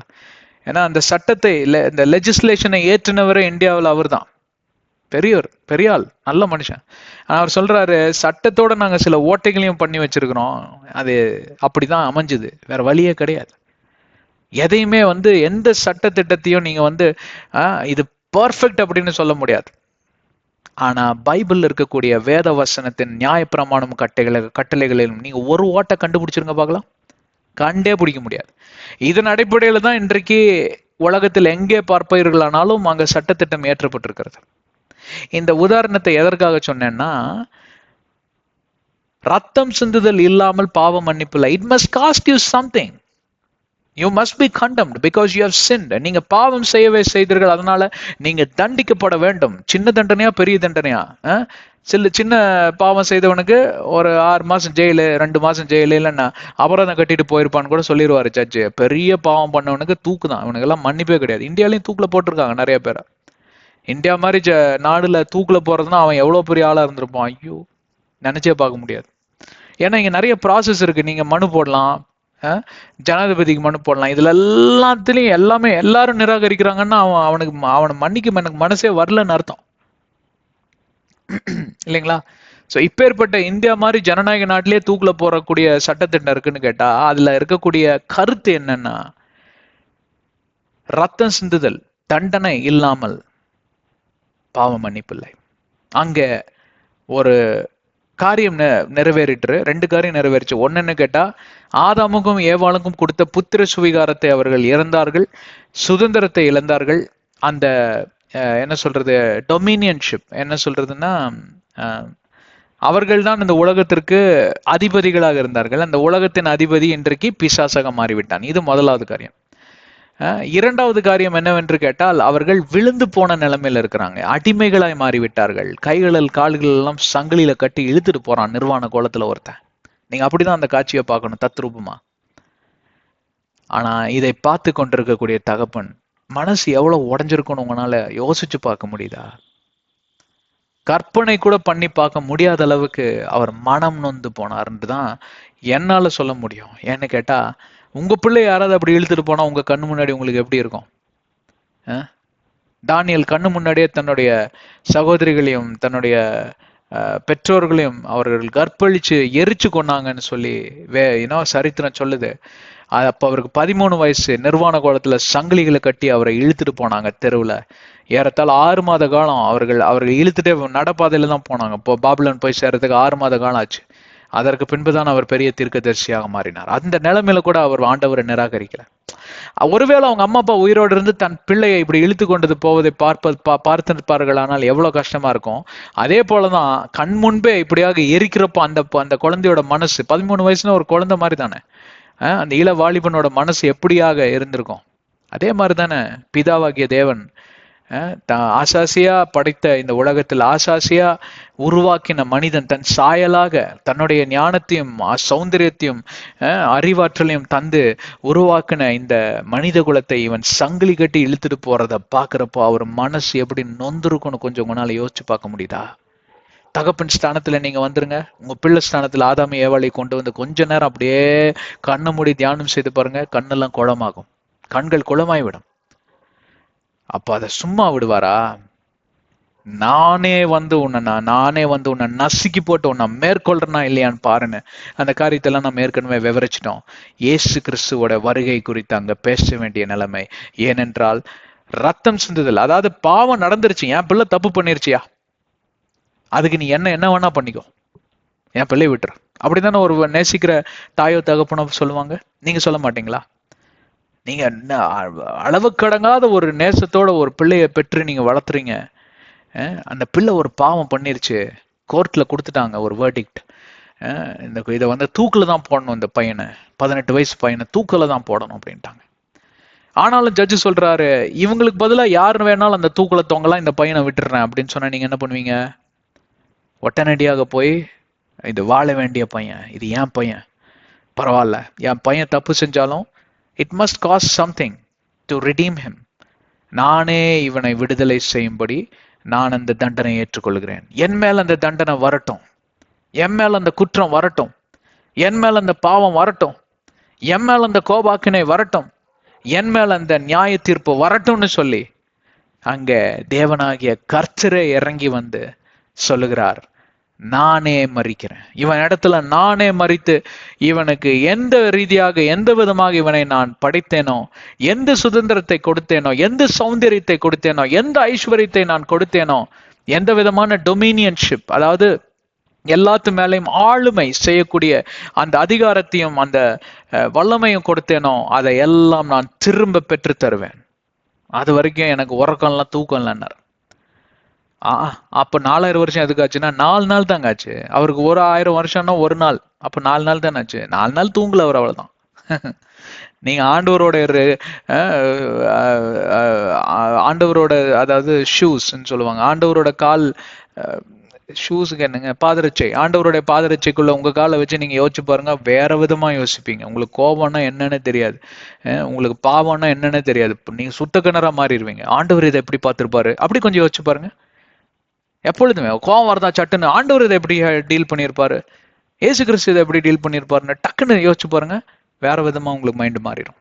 சரி, டாபிக் வரலாமா? டாபிக் வந்தாச்சு, ரொம்ப நேரம் ஆச்சு. இப்ப என்னாச்சு? இதெல்லாம் நான் திரும்ப இவங்களுக்கு பெற்றுத்தரும் வரையும் நான் வாய மாட்டேன் அப்படின்னு அங்க தன்னுடைய ஒரே குமாரனாகிய இயேசு கிறிஸ்துவை சிலுவையில மறிக்கும்படி அவர் அந்த இடத்துல ஒரு தீர்க்க தரிசனத்தை பிசாசிடம் சொல்லுகிறார். இது நடக்கிறதா இல்லையா பாடுறா அப்படின்னு. பிசாசு அங்க என்ன சொல்லியிருப்பாங்கிறத இன்னைக்கு அவ்வளவு வெளிரங்கமா எழுதல. ஆனா பிசாசு என்ன நினைச்சிருப்பான்னா, வரட்டும் பாத்துக்கலாம், இதைத்தானே நீர் சொன்னீரு, உலகத்தை உண்டாக்குனக்கிறப்ப ஏன் சாயலாக உண்டாக்கியிருக்கேன், உன்னால முடிஞ்சதை பார்த்துக்கோ, நீங்க இந்தா பார்க்கலப்பா, அதே மாதிரிதான் வரட்டும் உங்க இயேசு கிறிஸ்து, பார்த்துடலாம். குமாரன் தானே, ஆதாமேவாலே ஒரு கை பார்த்தவன் தான். ஆதாமேவாளுக்கும் இயேசு கிறிஸ்துக்கும் பெரிய வித்தியாசம் இல்லைங்க, அதை தெரிஞ்சுக்கோங்க. இயேசு கிறிஸ்து வல்லமை பெற்று கொண்டார், இயேசு கிறிஸ்துக்கு வல்லமை கொடுக்கப்படலை. அவரும் உங்களை போல என்ன போல ஒரு குழந்தையாக தான் பிறந்தார். ஒரு குழந்தை ஹெல்ப்லெஸ் பேபின்னு போன அத்தியாயத்துல சொன்ன இல்லைங்களா, அந்த மாதிரி ஒரு ஹெல்ப்லெஸ் பேபியா தான் பிறந்தார், ஒரு இன்னசென்ட் பேபியாக தான் பிறந்தார். வல்லமெல்லாம் கிடையாது, மேஜிக் பாயா அவர் பிறக்கல. மந்திர தந்திரத்தெல்லாம் அவர் கட்டுகள். ஒரு தெய்வீக குழந்தையாக்கும், தெய்வீக குழந்தை தான், மனிதனோட வித்துனால பிறக்கல, தெய்வீக குழந்தை, பரிசுத்த ஆவியானவரால் உருவாக்கப்பட்டவர். ஆனால் வல்லமையெல்லாம் கொடுக்கலங்க, வல்லமையை பெற்றுக்கொண்டார் அவருடைய வாழ்க்கை நிமித்தமாக. அதெல்லாம் ஒரு வேற டாபிக், அதை நம்ம வேற வேற அத்தியாயங்கள்ல பார்க்கலாம். எவ்வளவு பேர் என்னோட இருக்கீங்க? அதனால பிசாசன்னை வச்சிருப்பான், அவங்க இயேசு கிறிஸ்து தானே, ஆதாமை போல. அதான் டீல். இப்போ நானே இறங்கி வரேன்னா நீங்க வந்தீங்கன்னா கண்டிப்பா என்ன நீங்க மிதிக்க தான் செய்வீங்க. இதெல்லாம் அங்க நடக்குது, வாக்குவாதம். இப்படிதான் நீங்க பைபிளை வாசிக்கணும். அப்ப ஆண்டவர் சொல்றாரு, நான் ஆதாம ஏவாளை போல இரண்டாம் ஆதாவாக தான் நான் வருவேன். இரண்டாம் ஆதாமை எப்படி முதலாவது ஆதாமை நான் எப்படி உருவாக்கினோ அதே போல இரண்டாம் ஆதாமாக நான் வருவேன். ஸ்பெஷல் வல்லமை எல்லாம் கிடையாது, உன்னால முடிஞ்சதை பாத்துக்கடா. முதல் எக்ஸாம்ல நான் படைச்ச படைப்பு தோத்துருச்சு, இரண்டாவது எக்ஸாம்ல நானே வரண்டா ஜெயிக்கிறதுக்குங்கிறாரு. ஆஹா, அப்ப பிசாசுக்கு தெரிஞ்சு போச்சு, ரைட்டு இவர் வராருன்னா இவர் கொஞ்சம் வேற டைப்பு, இதுக்குன்னா வேற மாதிரி டீலிங் பண்ணணும்னு சொல்லிட்டு அவன் பிசாசு இயேசு கிறிஸ்துவ குழந்தையிலே அழிக்கணும்னு பார்த்தான், என் கருவிலே அழிக்கணும்னு பார்த்தானே. ஏன்னா அப்ப டைவர்ஸ் கொடுத்திருந்தாருன்னா கல்லாலே எரிஞ்சு கொண்டிருப்பாங்க மரியாள் அவங்களோட நியாயப்பிரமாணத்தின்படி. ஆனா இவரை கல்யாணம் பண்ண வச்சாரு ஆண்டவர், அங்க தூதரை அனுப்பி கல்யாணம் பண்ண வச்சாரு, அப்ப காப்பாத்தினாரு. குழந்தை பிறந்த பிறகு எகிப்துக்கு எழும்பி ஓடு அப்படின்னாரு. அங்க ஏரோது ராஜா இருந்தான், அவங்களுக்கு தெரியல, இந்த மூன்று ராஜாக்கள் பல ராஜாக்கள் வந்தாங்க கூட, ஞானவான்கள் வந்தாங்க. அவங்க எல்லாம் பண்ண முட்டாள்தனத்தை தெரியும் இல்லைங்களா, அரண்மனையில போய் எல்லாத்தையும் வெட்ட வெளிச்சமாக்கிட்டு அந்த பக்கமா போயிட்டாங்க. பிசாசு அப்புறம் ஆளை தேடி எல்லாம் எல்லா குழந்தைங்களும் கொல்ல வேண்டியாயிருச்சு. அங்க ஒரு தீர்க்க தரிசனம் நிறைவேறுச்சு இல்லைங்களா, Rachel can never be comforted அப்படிங்கிற அந்த ஒரு தீர்க்க தரிசனம் நிறைவேறுச்சு. அதற்கு பின்பு எவ்வளவு முறை இயேசு கிறிஸ்துவ மலையிலிருந்து தள்ளி விட பார்த்தாங்க, கல்லால் எறிந்து கொள்ள பார்த்தாங்க, எதற்குமே அவர் அனுமதி தரல. ஆண்டவர் பாதுகாத்தார். தன்னுடைய நாள் வரும் மட்டுமாய், தன்னுடைய சித்தமும் திட்டமும் நிறைவேற மட்டுமாய் பாதுகாத்தார். இயேசு கிறிஸ்துவும் அப்படித்தான் வாழ்ந்தார், ஏன்னா அவரிடம் பாவம் இல்லை. அதனால கர்த்தருடைய சித்தமானது, கர்த்தருடைய திட்டமானது 100% நிறைவேறும். உங்க வாழ்க்கையில என் வாழ்க்கையில அப்படித்தாங்க, கர்த்தருடைய சித்தமும் திட்டமும் 100% நிறைவேறணும். ஆனா நீங்க கர்த்தர் இயேசுவை போல வாழ வேண்டும். ஆனா ஒண்ணு புரிஞ்சுக்கோங்க, அவர் குழந்தை இயேசுவாவும் இல்ல, அவர் வல்லமை இயேசுவாவும் அல்ல, ஒரு தெய்வீக குழந்தை தான். ஆனால் எந்த வல்லமை இல்லாம சாதாரணமா என்ன மாதிரி உங்களை மாதிரி தான் பிறந்தார். அதனாலதான் பிசாசு யோசிச்சிருப்பான், ரைட்டு இவங்களை கவுத்துனா அவங்கள கவுத்த முடியாதா, பாத்துக்கலாம், என்ன அவர் இவரை விட கொஞ்சம் புத்திசாலியா இருப்பாரு, பாத்துக்கலாம், ஒரு வழி ஆக்கிடலாம் அப்படின்னு எத்தனையோ போராட்டங்களை கொண்டு வந்தான். சிலுவையில ஏறக்கூடாதுன்னு, சிலுவையில ஏறி அவர் மரிச்சார்னா என்ன ஆகும், அவன் தலையை நசுக்கிடுவாருன்னு தெரியும். அதுதான் போன அத்தியாயத்துல பார்த்தோம். சிலுவைக்கு போறதுக்கு முன்னாடி எத்தனை நிந்தைகள் தெரியுங்களா? ஒவ்வொரு நாளிலும் நிந்தை தான், அவமானம் தான், எதிர்ப்பு தான், சண்டை தான், சச்சரவு தான். ஆனா எந்த சண்டையிலும் இவர் போய் மாட்டிக்க மாட்டாரு, கெட்டவர்த்த பேச மாட்டாரு, கோபம் கொள்வார் ஆனால் பாவம் செய்ய மாட்டார், ஏன்னா அதுவும் ஒரு கட்டளை, be angry and do not sin. இப்படியாக அவர் பார்ப்பீர்களான ஒரு பல்கலைக்கழகம், எத்தனையோ கத்துக்கலாம் இயேசு கிறிஸ்து கிட்ட இருந்து, கத்துக்கொண்டே இருக்கலாம், ஒரு ஆயில் பத்தாது. இப்படியாக பிசாசை எதிர்த்து, பிசாசை கையாண்டு, அவனுடைய வல்லமைகள் எல்லாம் ஒட்டிக்கி அடக்கி போட்டு சிலுவைக்கு போறதுக்கு முன்னாடி அவனை ஒரு வழி ஆக்கிட்டாருன்னு வச்சுக்கோ. ஆனா சிலுவைக்கு போறதுக்கு முன்னாடி கிறிஸ்துவ ஒரு வழி ஆக்குனான். அதை தான் இன்னைக்கு பேசிட்டு முடிச்சிருவோம். 10 நிமிஷம் தான் முடிச்சிருவோம், கொஞ்சம் பொறுமையா இருங்க. இப்ப நம்ம சொல்ல போற காட்சி பாத்தீங்கன்னா கெத்செமனி தோட்டத்துல இருந்து தொடங்குது. கெத்செமனி தோட்டத்துல பார்ப்பீர்களானால் அங்கே ஒரு காட்சி இயேசு கிறிஸ்துவுக்கு வருது. 3.5 மணி நேரம் பிதாவுடைய முகம் மறைக்கப்படும். அவருக்கு தெரிஞ்ச நாள்ல இருந்து பிதாவோட முகத்தை பார்க்காம இருந்ததே கிடையாது. 2 பேரும் ஒண்ணுக்குள்ள ஒண்ணு, I and father, father and me, நான் பிதாக்குள்ள பிதா எனக்குள்ளன்னு சொல்றாரு. ஒண்ணுக்குள்ள ஒண்ணா இருந்து ஒண்ணு மண்ணுமா வளர்ந்தவங்க திடீர்னு பார்த்தா 3.5 மணி நேரம் மறைக்கப்படும். ஏன்னா உலகத்தின் பாவம் எல்லாம் அவர் மேல் சுமத்தப்பட்டதனால் அவர் மேல் இருக்கக்கூடிய பாவத்தை பார்ப்பதற்கு ஆண்டவர் சுத்த கண்ணரா இருக்கிறார். சுத்த கண்ணரா இருப்பதனால் பாவத்தை பார்க்க முடியாது, அப்படிதான் சரியா வரும். சகரியா 4:10 எழுதி இருக்கிறபடி. அதனால தன் முகத்தை மறைத்தார். ஐயோ, அப்ப அந்த சம்பாஷணை துண்டித்து போயிருமா? என் தகப்பன் மூஞ்சி 3.5 மணி நேரம் பார்க்க முடியுமா? இன்னைக்கெல்லாம் நம்ம பாவம் பண்றப்போ அப்படித்தான் நினைக்கிறோமா, எடுப்பா போய் ஃபாதர் கிட்ட ஒரு கன்ஃபெஷனை போட்டுடலாம் அவர் தீர்த்தம் தொளிச்சாருன்னா அதெல்லாம் எல்லாம் கரைஞ்சு போயிடும். சரி விடு, இன்னொரு தடவை வேணா ஞானத்தனை எடுத்துட்டு போகுது. இன்னைக்கு அவ்வளவு சிம்பிளா சீப்பா போச்சு. போய் நம்ம என்னது ஹோலி கம்யூனியன் இல்லைங்களா? இது ஹோலி கம்யூனியன் தமிழ்ல என்னங்க சொல்லுவீங்க? திருவிருந்துங்க. அதாவது இந்த தமிழ்ல இருந்து இங்கிலீஷ்ல இருந்து தமிழையும் மொழிபெயர்க்கிறது எவ்வளோ கஷ்டம்னு எனக்கு மட்டும்தான் தெரியும், மன்னிச்சுக்கோங்க. திருவிருந்துங்க. திருவிருந்துக்கு போயிடுறோம்ல, எல்லாம் சரியா போயிடும். ஏசு கிறிஸ்து ரத்தம். ஏசு கிறிஸ்து ரத்தத்தை எவன் ஒருத்தன் இந்த டேப்ல வர தண்ணியை போல அவன் பிரயோஜனப்படுத்துறானோ அவன் நரகல்ல கோபாக்கனிக்கு தள்ளப்படுகிறான். தயவு செஞ்சு புரிஞ்சுக்கோங்க. எபிரேயர் 10:29 வாசிச்சு பார்த்துக்கோங்க. யோவான் 3:36 வாசிச்சு பார்த்துக்கோங்க. விளையாடாதீங்க. இயேசுவின் ரத்தத்தோடையும் அவருடைய நாமத்தோடையும் விளையாடாதீங்க. எச்சரிப்பின் சத்தம். அப்படின்னா என்னன்னு கேட்டா, பாவத்தோட விளையாடாதீங்க. ஒன்று, இயேசுவின் நாமத்தை கொண்டு நீங்க இயேசுவின் நாமத்தையும் அவருடைய கிருபையும் துஷ்பிரயோகம் பண்ணாதீங்க. அதை விட கொடிய பாவம். அதுக்கு நீங்க பாவியாவே இருந்து நீங்க நல்லா ஆண்டு அனுபவிச்சுட்டு போய் அங்க வெந்துக்கோ அப்படிங்கிறாரு ஆண்டவர். அதான் வெளிப்பாடு 22:11. பாவியா இருக்கிறவன் இன்னும் அதிகமா பாவம் செய்யட்டுங்கிறாரு. போ, அதுவும் இஷ்டம். நீ அதைத்தான் அதிகமா நேசிக்கிறியா, போ, பண்ணி என்னமோ பண்ணி போ, நீ போ அப்படிங்கிறார். உனக்காப்பா அவ்வளவு கஷ்டம், உன்னை நான் வற்புறுத்தல அப்படிங்கிறார். அதுதான் அதோட அர்த்தம். எதை குறிச்சு பேசிட்டு இருக்கோம் இன்னைக்கு? அந்த கெத்செமனி தோட்டத்துல பார்ப்பீர்களானால் அங்கேயே அவரோட போராட்டம், அதாவது முடிவுக்கு வரக்கூடிய ஒரு போராட்ட நிலையில இருக்குது. இத்தனை நாட்களும் போராட்டம் தான். பிறந்ததுல இருந்து கருவிலே அழிச்சு பார்த்தான். இப்படி எல்லாம் ரத்தன சுருக்கமா தான் சொல்றதுக்கு நேரம் இருக்குங்க. அதனால கொஞ்சம் புரிஞ்சுக்கோங்க. உங்களுக்கும் எல்லா கதையும் தெரியும். அங்கே பார்ப்பீர்களானால் கெத்செமனி தோட்டத்துல ஒரு பிரஷரை உருவாக்குறான். இப்பவாது இவர் பின்வாங்கி போயிடுவாருன்னு. ஏன்னா பிதா தான் அவருக்கு உயிர். சாப்பாடு சோறு தண்ணி இல்லாம கூட 40 நாட்கள் இருந்துருவாரு. ஏன் உயிர் போற வரைக்கும் கூட இருப்பான். ஆனா என் பிதா இல்லாம இருக்க முடியாது. பிதா தான் அவருக்கு எல்லாமே. பிதாவையே அந்த கான்செப்டை மனசுக்குள்ள நுழைச்சு விட்டுட்டோம்னா அந்த பிரஷர்லயே அவரு பின்வாங்கி போயிடுவான். அது மாதிரியே ஒர்க் அவுட் ஆச்சு. அவர் என்ன சொல்லிட்டாரு ஜெபத்துல, உமக்கு சித்தமானால் இந்த பாத்திரம் நீங்க கூடும், ஆனாலும் என் சித்தம் அல்ல உம் சித்தம் நிறைவேறட்டும்னு முன்னொரு ஜெபத்துல சரி பண்ணி விட்டுட்டாரு. அதை எந்த அளவுக்கு அவன் ப்ரெஷர் பண்ணியிருப்பான். ஏசு கிறிஸ்துவ ஒரு நிமிஷம் அப்படி லைட்டா தடுமாறிட்டார். தடுமாறுறதுக்கும் ஒரு அர்த்தம் இருக்கு. ஏன்னா பிதாவை அவ்வளவா நேசித்தாருன்னா உடனே ஏசு கிறிஸ்துவே தடுமாறிட்டாரு அப்படின்னா அவர் தடுமாறினாலும் அதுல ஒரு நியாயம் இருக்கும். நீங்களாம் தடுமாறினாலும் அதுல அநியாயம் தான் இருக்கும். அதனால அப்படி நீங்க பேசாதீங்க. இது வேற அர்த்தம், அது வேற அர்த்தம். அனர்த்தமாய் பார்க்காதீங்க.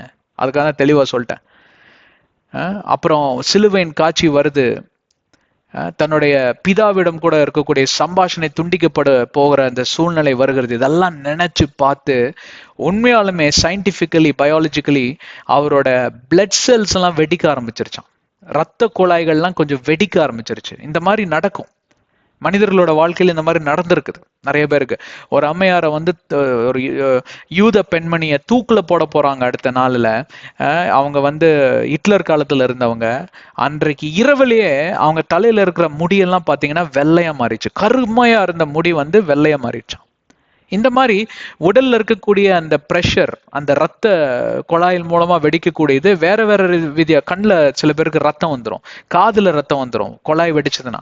சில பேருக்கு ஹார்ட் அட்டாக் வந்துடும். இப்படியா பிபி ஏறி ஹார்ட் அட்டாக் வந்துடும். அந்த மாதிரி ஏசு கிறிஸ்துவுக்கு நடந்ததும் சாத்தியம் தான். அந்த மாதிரி நடந்திருக்கு, ஜனங்களுக்கு நடந்திருக்கு.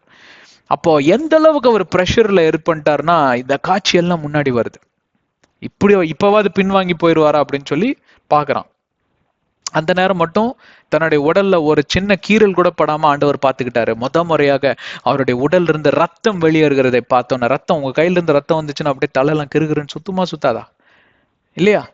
எல்லாத்துக்கும் ரத்தம் அருமையான காட்சி கிடையாது. ஐயோ ரத்தம் வருது ரத்தம் வருதுங்க, பாருங்க ரத்தம். என்னடா பைத்தியக்காரனா இருப்பானாட்டு இருக்குன்னு மென்டல் ஹாஸ்பிட்டல்ல ரத்தம் வருதுங்க, ஐயோ ரத்தம் தான் சொல்லுவாங்க. கரெக்டுங்களா? ஏன் தெரியுங்களா? அந்த ரத்தத்திற்கு கூக்குரல் இடுவதற்கு வல்லமை உண்டு. ரத்தம் சிந்தப்பட்டால் அந்த ரத்தமானது கூக்குரல் இடும் என்று சொல்லி நாம் ஆதியாகமம் 4வது அதிகாரத்துக்குள் நுழையிறப்போ அதை பத்தி நான் பேசுறேன். இப்ப வேண்டாம், அது சப்ஜெக்ட் மாறிடும். இதுக்கு வரலாம் பின்னாடி. அந்த ரத்தத்தை பார்த்தோன்னா அவர் டென்ஷன் ஆயிடுவாரு அப்படின்னு சொல்லி பார்த்தா அதுக்கும் டென்ஷன் ஆகல.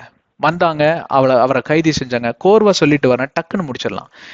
கைது செய்யறாங்க, கொண்டு போறாங்க, அங்க நிக்க வைக்கிறாங்க, அறையிறாங்க, அவர் மேல துப்புறாங்க, அவரை நிர்வாணப்படுத்தி பாக்குறாங்க, ராஜா போல வேஷம் போட்டு கோமாளி மாதிரி அவங்க அங்க கிண்டல் பண்றாங்க. இந்த மாதிரி காரியங்கள்லாம் நடக்குது. தலையில முள்முடிய வச்சு ஒருத்தன் இரும்பு ராடாலே அடிச்சான்னு இருக்கு லூக்கால. இரும்பு ராடாலே அவனுக்கு அவன் எண்ணத்தை குடிச்சான்னு தெரியல, அப்படி போட்டு வருது. முள்முடிய வந்து ஒரு முள்ளோட லெங்த் வந்து எவ்வளவு தெரியுங்களா? 1.5 இன்ச். 1.5 இன்ச், 15 சென்டிமீட்டருங்க ஒரு முள்ளு. அந்த முள்ளு வந்து இன்னும் இருக்கு, அந்த சாப்லிங் இன்னும் இருக்கு. அந்த முள்ளு பார்த்தீங்கன்னா கொஞ்சம் விஷத்தன்மை படைச்சது கூட தானே. அதை வந்து முள் கிரீடம்னா ஏறத்தாழ 30 முள்ளாவது இருந்திருக்கும்னு சொல்றாங்க வேதபாரகர்கள். அந்த முள்ளை வச்சு ஒருத்தன் அடிச்சான் பாருங்க, ராட்ல அடிச்சதுல ஒரு முள்ளு கிழிச்சு அவரோட இடது கண்ணா வலது கண்ணான்னு தெரியாது, ஒரு கண்ணுல இருக்கக்கூடிய நரம்பு பஞ்சர் ஆகி ஒரு கண்ணு போச்சு அவருக்கு. ஒரே கண்ணுல தான் அந்த சிலுவை தூக்கிட்டு போயிருக்கிறார். இது சரித்திரம், சரித்திரம், உண்மை. நான் சொல்வது உண்மை. பல ஆராய்ச்சிகளை பண்ணி தான் இன்றைக்கு நாங்கள் சொல்லி கொண்டு வருகிறோம். என்னை கேட்டுக்கொண்டிருக்கிற சகோதர சகோதரிகளே, சிலுவையின் பாடை தியானிப்பதற்கு கொடுத்து வச்சிருக்கணும் ஒண்ணு. ரெண்டாவது, அதை தியானிக்கிறவன் கண்டிப்பா பாவம் செய்ய மாட்டான். அந்த தியானத்துல தான் நம்ம ஈடுபட்டிருக்கிறோம். கொஞ்சம் தயவு செஞ்சு கவனமா இருங்க. அதற்கு பின்பே அவரை கொண்டு போய் அந்த பிலாத்து கையை கழுவி அந்த காட்சியெல்லாம் உங்களுக்கு தெரியும் இல்லையா? கொண்டு போயிட்டு பிலாத்து ஒரு திட்டம் போடுறாரு. என்னன்னு கேட்டா, இதெல்லாம் சரியா புரிஞ்சுக்கோங்க. என்ன போடுறாருன்னா, இவர் எப்படியா தப்பு வைக்கணும். ஏன்னா அவங்க மனைவியார் வந்து சொல்லிட்டாங்க, கனவுல வந்தாரு, இவர் நீதிமானி, இவரோட ரத்தம் உனக்கு வேண்டாயா, இந்த பாவப்பழி வேண்டாம் உனக்கு, இன்னைக்கு இன்னொரு 15 நிமிஷம் தேவைப்படும் நினைக்கிறேன், நல்லதுதான் நடக்கட்டும், கேளுங்க ஃபுல்லா. பாவப்பழி ரத்தப்பழி வருண்டா அவன் கையில அப்படின்னா அவருக்கு பயம். அப்ப இருந்தே எப்படியாவது இவரை காப்பாத்தணும்னு சொல்லிட்டு ஒரு திட்டத்தை போடுறாரு. இவனுங்க ஒத்துக்கல. கையை கழுவி நம்ம ஒரு சின்ன டிராமா பண்ணலான்னு இவரை நல்லா அடிக்க வைக்கலாம். அடிக்க வச்சா அடின அடி தர்மாட்டி.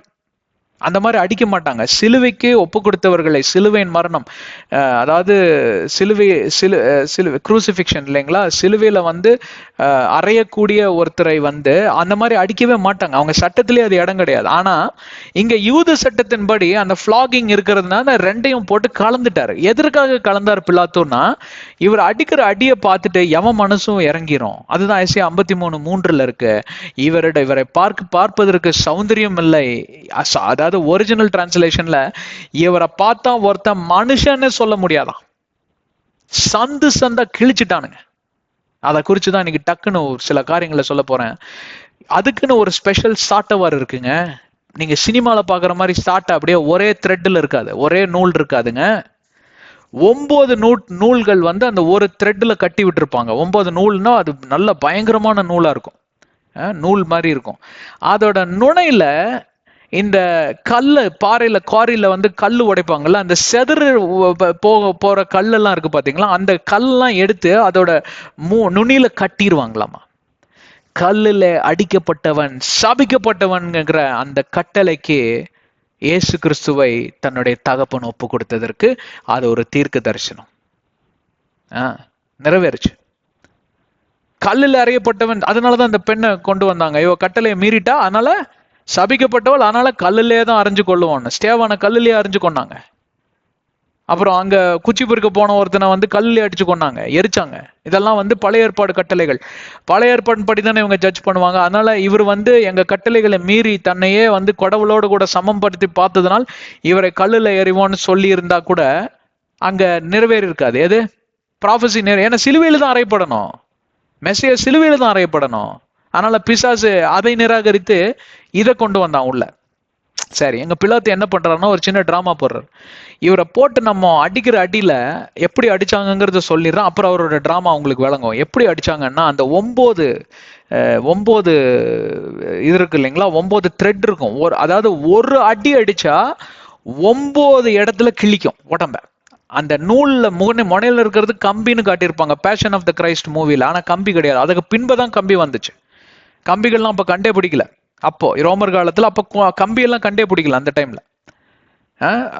அந்த மாதிரி ஒரு ஹூக்கு போட்டுற அந்த மெத்தடு கண்டுபிடிக்கல. கம்பியெல்லாம் கண்டுபிடிச்சாங்கன்னா வாழெல்லாம் அதுல தானே பண்ணாங்க, கத்தியெல்லாம். அப்படி இல்லைங்க, அந்த கம்பி மெத்தடை கண்டுபிடிக்கல. கல்லுல தான் கட்டுனாங்க. ஏன்னா தீர்க்க தரிசனம் நிறைவேறணும், அதற்காக கட்டளை நிறைவேறணும். அப்போ அவர் எத்தனை முறை அடிச்சாங்களாம்? 39 முறை அடித்தார்கள். 39 × 9 பார்ப்பீர்கள்னா 361 வருது. மித்த 4 காயங்கள் அவங்க வந்து சரியா வேதபாரகர்கள் கால்குலேட் பண்ணி பார்த்திருக்காங்க. அதாவது தலையில இருக்கக்கூடிய முள்முடி, விழால இருக்கக்கூடிய அந்த காயம், இதெல்லாம் சேர்த்தி பார்த்தா சாரி 351 சரிங்களா? 351 கூட இன்னொரு 4 காயங்களை சேர்த்து 355 அடிகள் வாங்கின சரீரமா இயேசு கிறிஸ்துவின் சரீரம் மாறினது. இந்த 355 எதை குறிக்கிறது தெரியுமா? ஜூயிஷ் எபிரேயர் கேலண்டர்ல 355 நாட்கள் தான் இருக்கிறது. 365 வந்து ஆங்கில கேலண்டர்ல தான் இருக்கும். ஒவ்வொரு நாளிலும் உனக்கும் எனக்கும் புது கிருபை கொடுக்கப்படும் என்கிற அந்த தீர்க்க தரிசனத்தை இயேசு கிறிஸ்து தன் உடலில் விழுந்த ஒவ்வொரு காயத்தின் மூலமாக நிறைவேற்றினாள். ஒவ்வொரு நாளிலும் எந்திரிக்கிறப்போ, அப்பா எனக்கு நீங்க புது கிருபை கொடுத்தனோன்னு உடனே உங்க மனசுல இன்னிலிருந்து என்ன வரணும்? அப்பா அந்த ஒரு காயத்துக்காக நன்றி. இப்படி 355 காயங்களை எனக்காக பெற்று தந்து வருடம் தோறும் உங்களுடைய கிருபையினால் என்னை முடிசூட்டி என்னை பாதுகாக்கிறீங்களே கர்த்தாவே, கோடி நன்றின்னு சொல்லி அந்த கிறிஸ்து இயேசுவின் காயங்களை தியானிக்கிறவர்களாய் நீங்க மாற வேண்டும். புரிஞ்சுதுங்களா நான் என்ன சொல்றேன்னு? இந்த அடிச்சு அந்த சாட்டையில அப்படி அடிச்சு இழுத்தான்னா அந்த கல்லு பாத்தீங்கன்னா கம்பி விட பவர்ஃபுல்லா. அந்த கல்லு கீழெல்லாம் விழுந்து சிரைச்சிங்கன்னா பயங்கரமா காயம் வந்து ஆழமா போகும். கம்பியில சிரைச்சாலும் அப்படிதான், ஆனா கம்பியை காட்டிலும் கல்லுல வந்து இன்னும் ஆழமா போகுமாமா. அப்ப என்னாச்சா, இந்த பழைய ஏற்பாடின் பிரகாரம் லேவியர் 16வது அதிகாரத்துல பார்ப்பீங்கன்னா டே ஆஃப் அட்டோன்மெண்ட், இந்த அந்த ஜீவ பலி, அந்த தகன பலியை எப்படி வந்து அந்த இது படைப்பது அப்படின்ற சொல்லி எல்லாம் அங்க கட்டளைகள் கொடுக்கப்பட்டிருக்கிறது. அந்த கோட்பாடின் பிரகாரம் சந்து சந்தாக அறுக்க வேண்டுமாம். ஆடை வந்து சந்து சந்தா இருக்கணும், துண்டு துண்டா வெட்டணும்னு சொல்லலாம். அது அப்பதான் உங்களுக்கு புரியும். அப்போ ஆண்டவர் இயேசு கிறிஸ்துவோட உடல் இப்ப எப்படி இருக்கான்? அவர் எந்திரிச்சு நிக்கிறாராம், சதையெல்லாம் அப்படியே பிஞ்சு தொங்குதுங்க, மூஞ்சில கை காலு எல்லா இடத்துலயும். சரித்திரம் சொல்லுது, யூதர்கள் நிராகரித்து விட்டார்கள். நீ வேற யாரையோ அடிச்சு கொண்டு வந்திருக்க, அடையாளம் தெரியாத மாதிரி. இவர் கிடையாது நாங்க கொடுத்த இயேசு கிறிஸ்து, அவரை மாதிரியே ஒரு ஆள் நீ செட்டப் பண்ணிட்டாங்கிறாங்க. அவங்க சகோதரர்கள், அவங்க குடும்பத்தாரெல்லாம் கூப்பிட்டாங்க. அன்னை மரியாள் அங்கதான் இருக்காங்க. அவங்களெல்லாம் கூப்பிட்டு இவங்களும் போய் ஆராய்ச்சி செய்துதான் அவர் ஏதோ பேச ஆரம்பித்திருக்கிறார். இயேசு கிறிஸ்து பேசவும் அந்த டோன் அதெல்லாம் வச்சுதான் கண்டுபிடிச்சிருக்காங்க, ஓ இயேசு கிறிஸ்து தான். நீங்க அந்த காட்சியை கொஞ்சம் இமேஜின் பண்ணி பாருங்க. பரலோகம் எப்படி இருந்திருக்கும்? பிதாவோட கண்கள் குளமா இருக்கும். யோசிச்சு பாருங்க. அவர் செஞ்ச பாவம் என்னங்க? ஒண்ணுமே கிடையாது. அவரிடம் பாவம் இல்லை, என்னை போல உங்களை போல சோதிக்கப்பட்டார், ஆனால் பாவம் இல்லை என்று எபிரேயர் 2:17-18 சொல்லுதுங்க. எபிரேயர் 4வது அதிகாரம் 14-16 வசனம் சொல்லுதுங்க. பழைய ஏற்பாடு தீர்க்க தரிசனம், அவரிடம் பாவம் இல்லை. நானும் நீங்களும் பாவம் செஞ்சோம், ஆனா அடி வாங்குறது அவரா?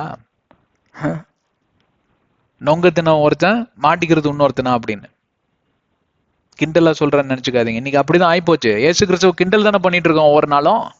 பாவம் செய்யறப்ப என்ன பண்றீங்க? நாம என்ன பண்றோம்? நான் என்ன பண்றேன்? நீங்க என்ன பண்றீங்க?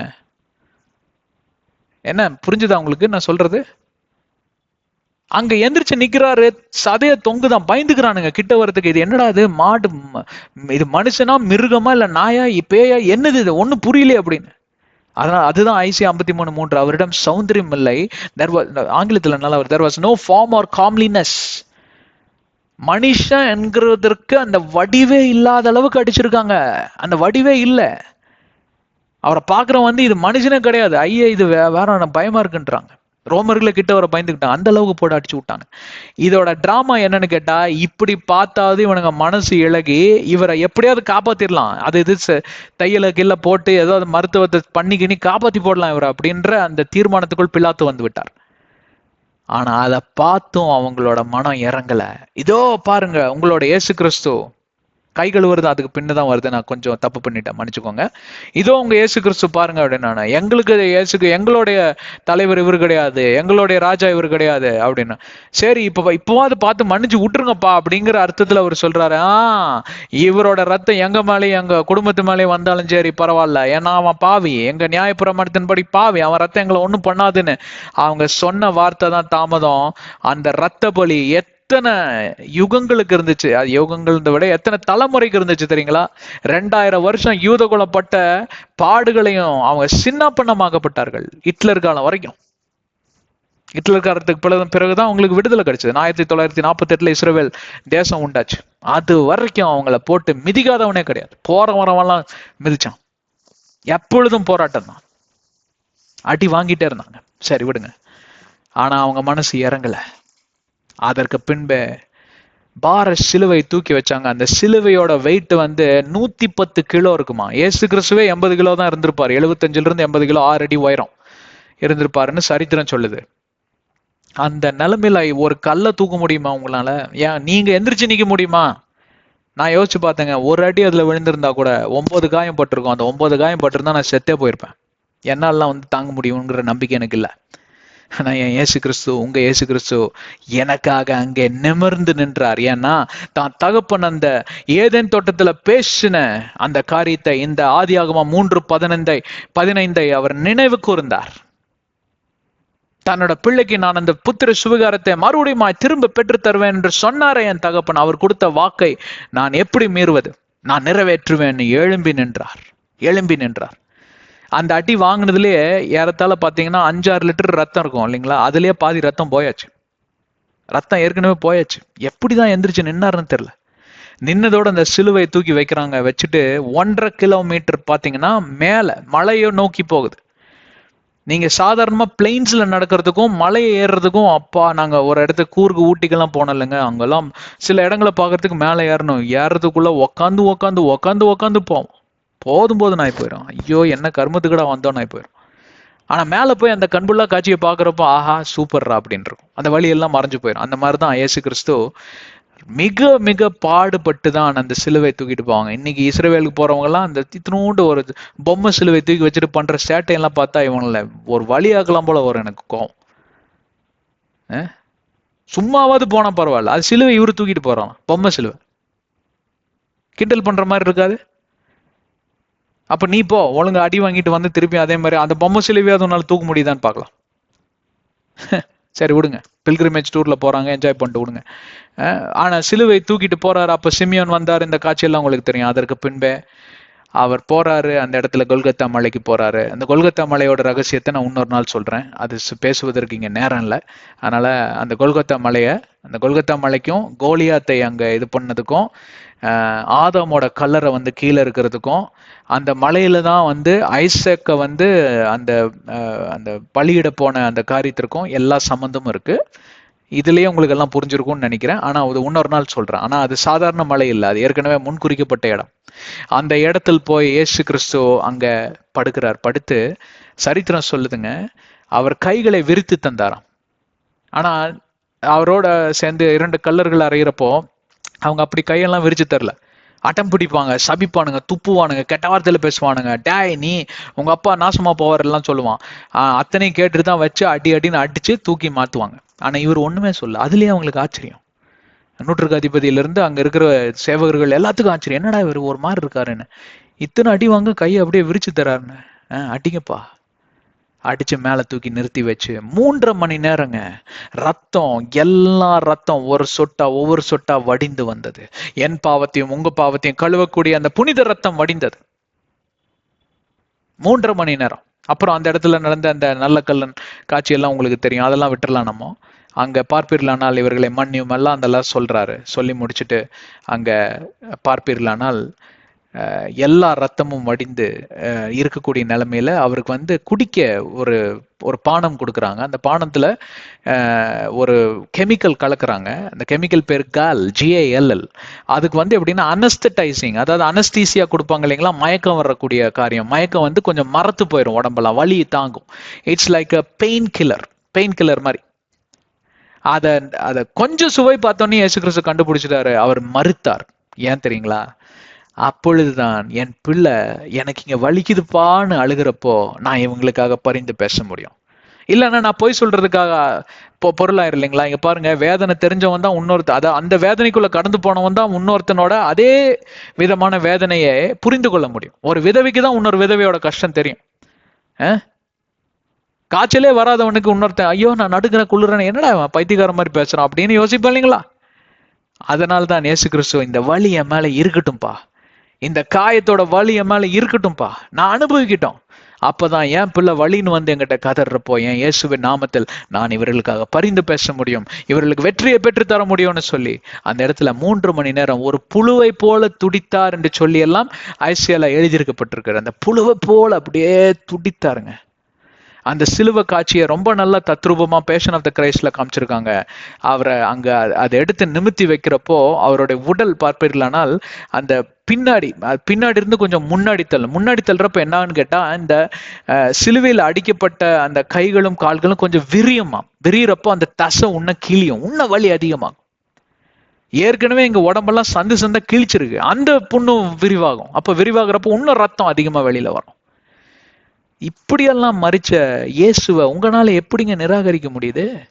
உங்களால வேற ஒரு நாமத்தோட எப்படிங்க அதை ஈடுபடுத்தி பார்க்க முடியுது? உங்களால எப்படிங்க அப்படி லகுவா எண்ண முடியுது? அவரோட போதனைகள் எல்லாம் ஏசு கிறிஸ்து சொல்ற மாதிரிலாம் பண்ண முடியுமா? அவர் வாழ்ந்து பார்த்தா தெரியும். வாழ்ந்து பார்த்துட்டு தாங்க எழுதியிருக்காரு. உங்க மண்டையில அது சரியா ஏறல, அதுக்காக தான் இங்க உட்காந்து கத்துன்னு கத்தி சொல்லிட்டு இருக்கோம்.